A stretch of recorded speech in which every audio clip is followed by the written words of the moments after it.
section 7 recommendations. We'll start out with emerging technology. So remind us of the group title. So this is cybersecurity emerging technology. Okay. So based on the CompScope visit, we're going to be kind of pulling together a narrative, really kind of focusing on what emerging technologies are out there, what a provider like CommScope is doing, so we have a little bit of that. But we also thought that one of the categories, or one of the policy recommendations out there is once you get connectivity to a building, what happens once inside the building. Yeah. And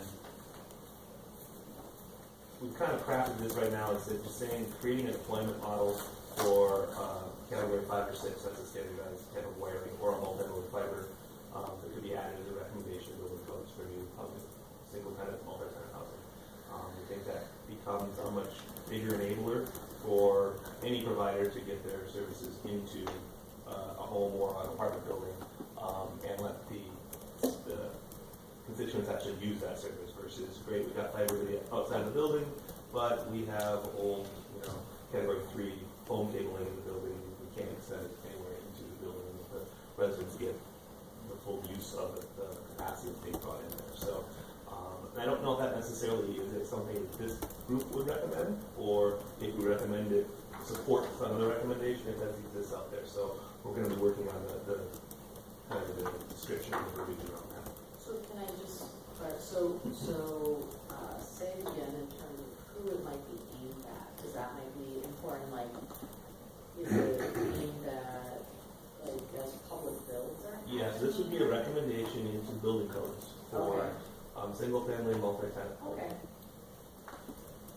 So I'm just thinking about that. It's really interesting to think about, and Andy maybe help me because you might know more about this than I do. But there are obligations on the telephone provider to provide service, but I don't believe that they certainly don't require fiber to the front, let alone within the building itself. I don't know how well the state and federal requirements would overlay with the building codes, if the obligation for the provider versus the builder. So that's to the building, though, right? Versus within the building. Right. Well.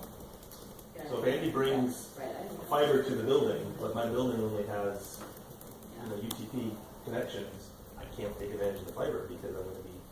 But my question is, are you extending like CenturyLink's obligation, or are you putting the obligation on the builder? We're looking at recommending to the builders that just as they have to in a multi-family unit, they have to put sprinklers in, that they would bring either fiber or category 6 wire in from the mechanical room to the apartments. So did you look at Lowell in California?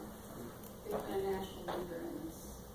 They were way out front on this years ago, so they may be a model we're looking at.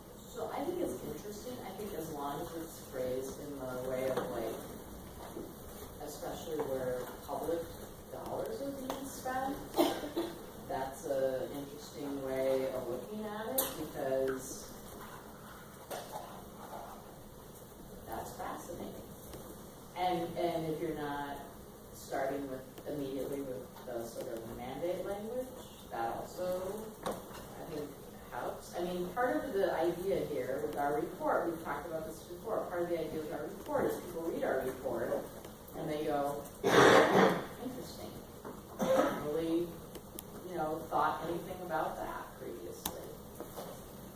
We're thinking and particularly, the state would have some real leverage from public housing.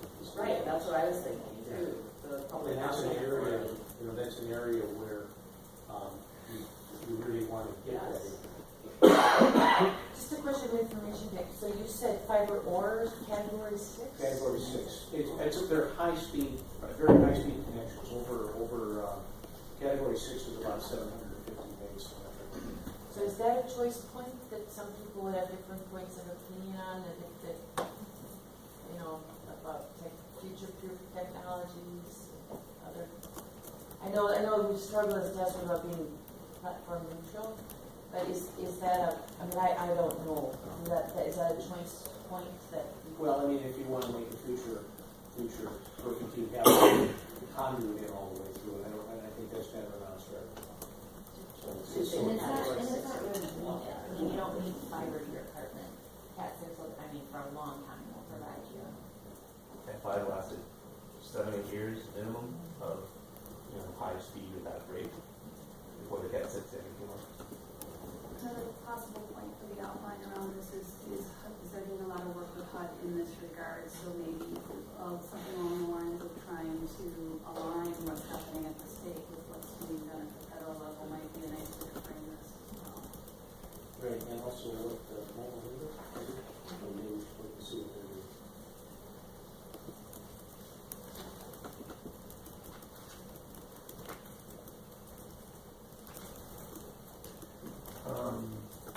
So the next piece or the next recommendation is kind of coming on the emerging technology side, and we're going to craft against some more narrative around this. But obviously, with the emerging technologies, Internet of Things, drones, telehealth, all those things that are out there, we're proposing that there be a grant program that enables educational institutions or community organizations to actually study some of this stuff early.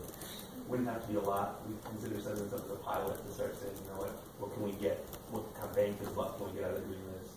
Depending on the results of that could grow into a larger pool down the road. But really, to enable some of these groups to actually start playing with this. And, I don't know if you want to kind of go through the example that you raised around kind of startups, some of the things you guys are seeing Ignite come through right away.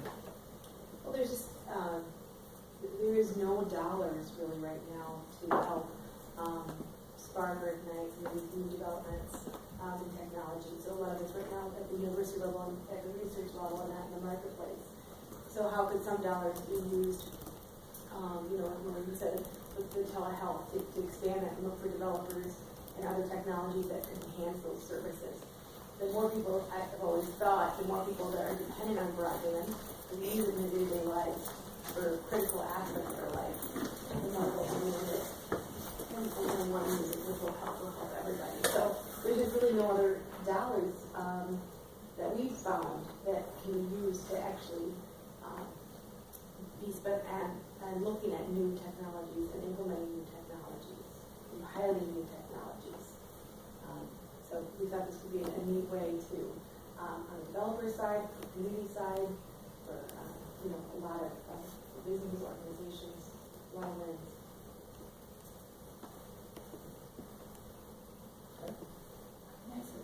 Would the Office of Broadband be facilitating that program? Or So we kind of debated that, try to figure out, we don't know a better home at this point, if there's a better recommendation. We probably think it belongs in Indeed somewhere for sure, but we don't know if there's a better spot in there. So we kind of defaulted back, and then we're looking for you guys to come back and say, that's maybe not ours, but that's in this other department. Yeah, maybe not for here, but a kind of thinking about who would be the ultimate target audience for the program might help steer where it should land. And you'll see that we'll have this probably to follow up on a couple of other proposals too, or policy recommendations, because they're similar and we're not exactly sure the right fit, but we think that there's a good opportunity to extend some of this to provide either training or opportunities to use some of this stuff. So.